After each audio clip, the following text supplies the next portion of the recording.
G'day everyone and welcome back to NFLTV. I'm Samuel Zito, joined again by Ramon Pinataro from the Northern Footy Show. Ramon, it was a great weekend of action again in Division 1. For the second week in a row we had a number of upsets. It's really thrown the ladder into some chaos. We've got three teams still fighting for that place in fifth. They all had wins on the weekend, so nothing really changed in that battle, but certainly also in the top three there's a big battle at hand for Northcote Park, Bundoora and Heidelberg for the final two places for a double chance. Yeah, I think so, and I was just about to mention that Bundoora, in the last three rounds, they've got they actually play Montmorency. They also do play an Eltham in round 17, so I think they're in a little bit of strife at the moment. And also, great win to Eltham. Greensborough also looking down the barrel for the relegation period, and Epping also. Hopefully, they get a win next week. Yeah, it was pretty amazing. Every result had a massive impact on the ladder, didn't it, at the weekend? And you mentioned Bundoora. Last week, they were a game and percentage above the third place side, which is Heidelberg at that stage.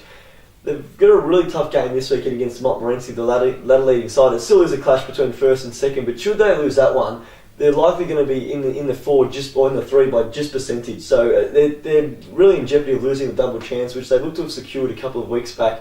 It was a shock loss to West Preston Lakeside, given that they were down and out early, but then they hit the front at three-quarter time and you thought they'd go on and win the game, 2-1 in the final term, and West Preston gets a massive win. So the first game we will take a look at is that top of the table clash. It will also be the radio broadcast game. It's at Geelong Reserve. It's Bundoora taking on Montmorency. The Magpies, well, they were pretty hungry after losing their first game of the year, and they really towed Epping up, which I'm sure they'll plenty appreciated because it certainly put a dent in Epping's percentage for this stage of the year. It's going to be pretty hard to go against Montmorency in this one here because Bundoora just seems to have faltered in two of the past 3 weeks or two of the past four, and Montmorency seems to get back in winning form at the weekend. Yeah, I think that's not going to get any better for Bundoora. I'm certainly going to be going with Montmorency to win this. Obviously, like I said, Montmorency losing their first game against McLeod. Bundoora, I just don't think it was good enough. I think what happened was at three-quarter time, they thought themselves were just going to go on with it. They seemingly just stopped and thought it was going to happen and it didn't happen. And certainly it's going to be a Montmorency tip for mine. At the weekend, Ben Walton kicked 5, Paddy Fitzgerald kicked 4. They're again amongst the halls. Just reading their best players, Rowan Naina, Harley Ryan, Ryan Jackson, Ben Walton, Pat Fitzgerald and Shane Tennant. If those six are in your best every week, there's very little chance that Monty's going to lose many games. So it's a big ask to clamp down on all of them. But when you're talking about Naina, Jackson, Harley Ryan running through the back line, there's plenty of running carry there, and it's going to be hard for any team to stop. Bundoora, well, as you say, they perhaps thought that the job was done at three-quarter time when they had reversed that 33-point lead, and it just didn't happen in the final quarter. So that loss to West Preston Lakeside, as I said, it really throws in jeopardy their security of earning the double chance this year. McLeod and Eltham, another massive game at DeWinton Park. It's 6th versus 7th. McLeod, well, they knocked off Heidelberg, which I think you predicted last week. Despite that, they haven't moved up the table and their position hasn't changed in a sense that they haven't closed in on the top 5 because West Preston won and so too did Eltham.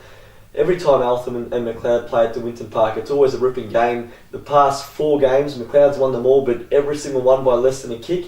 I reckon they'll win another close one. You'd almost say the loser here, despite their good form, would have to pull curtains on their finals aspirations. Yeah, I think so. I think despite Eltham winning last week, they did defeat Greensborough, who are tremendously out of form. So I think it was a good win there. But McLeod are the informal side at the moment. I think playing at DeWinton Park, certainly going to be tipping McLeod for a win there. Brad Leggett was considered by everyone at the ground at fullback for McLeod to be the best of field. So that was a big day for himself in his senior football career. And McLeod's fast becoming, well, they're not fast becoming, they are the giant killers now, and almost emulating what Northcote Park did in the back half of last year. Probably they've left their run a lot later than Northcote Park did, but now beat Northcote Park, Montmorency, Heidelberg.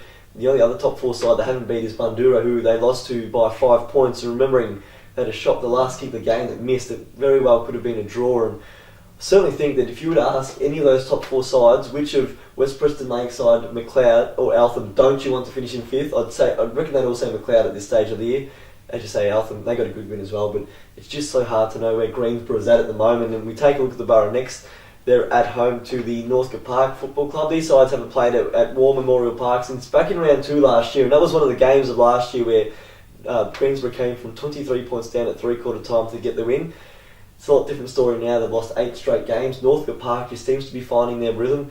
The scoreboard says it was pretty close against Lowell Plenty, but they always seem to have good control in that game, winning by 20 points. And if they win this game and Bundoora falls over, Northcote Park will move into second place on the table going into the final fortnight of the year. I just think there's too much at stake for Northcote Park, and I feel they'll be far too classy for Greensborough for the Neil Cowboy Carroll Cup. Yeah, I couldn't agree more with you, Samuel. I think there's so much at stake for Northcote Park that they have to get a win. How crucial it's going to be at the end of the season. As for Greensborough, geez, we know like 8 losses in a row. Not to mention that I believe they play Epping in round 17, so it's going to be a pretty scary run home, as you mentioned last week. And I'm certainly going to be going with Northcote Park. I think we'll win by a big amount.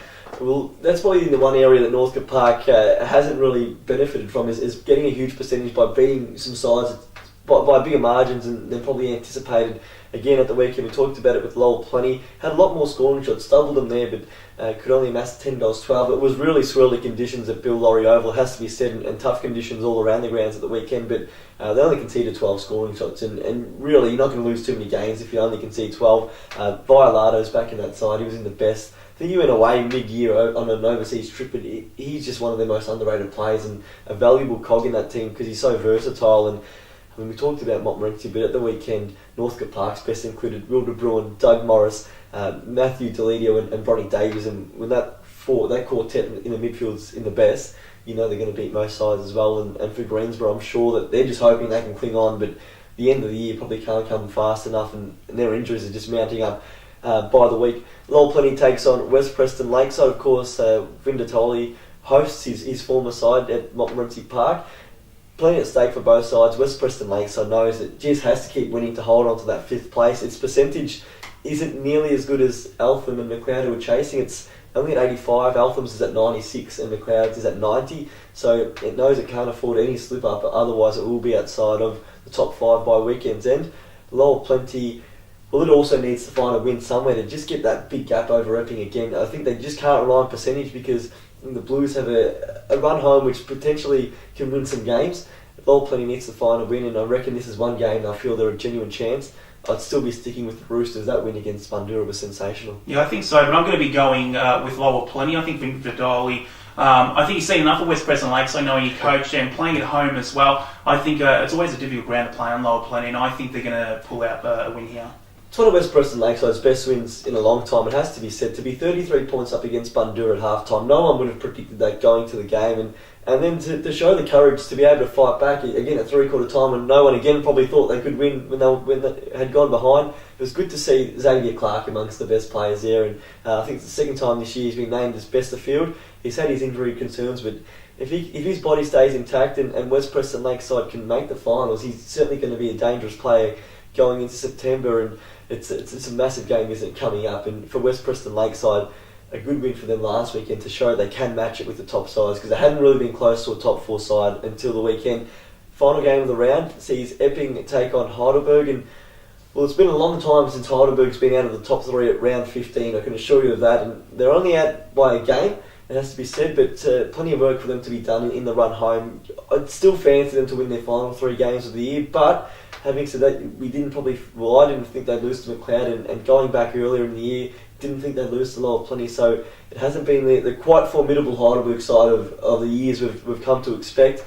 You'd still think they'd be far too classy for Epping at the weekend, this game at Epping Recreation Reserve. Yeah, I certainly think so as well. I personally haven't seen Heidelberg's really great form since round 1 against Northcote Park. They played well against Bundoora Yulong Reserve, but apart from that, I think it was a disappointing loss to McLeod, and it was quite disappointing. It's certainly looking at what's at stake and all the rest. As for Epping, they need to get a win they need to pretty much win 2 games to avoid that relegation, in my opinion, but I don't think it's going to happen. It's going to go certainly with Heidelberg. Most definitely. I think for Epping, the key is to probably keep as close as they possibly can. We talk about that relegation battle. They're on 55.37%, Lowell Plenty 62.16%, so about 7%.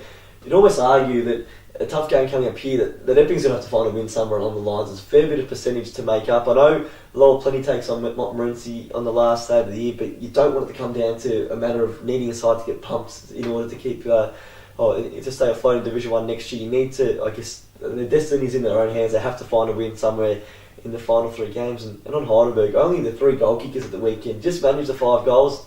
Pretty tough conditions, but Trelaw kicked 3 and just 2 other single goal kickers. It's not often you see Heidelberg kept to such a low score. It was their lowest score of the year. It's all we have time for in Division 1. We're going to wrap it up here and take a look at Division 2 and Division 3, which are also etching really close to finals footy.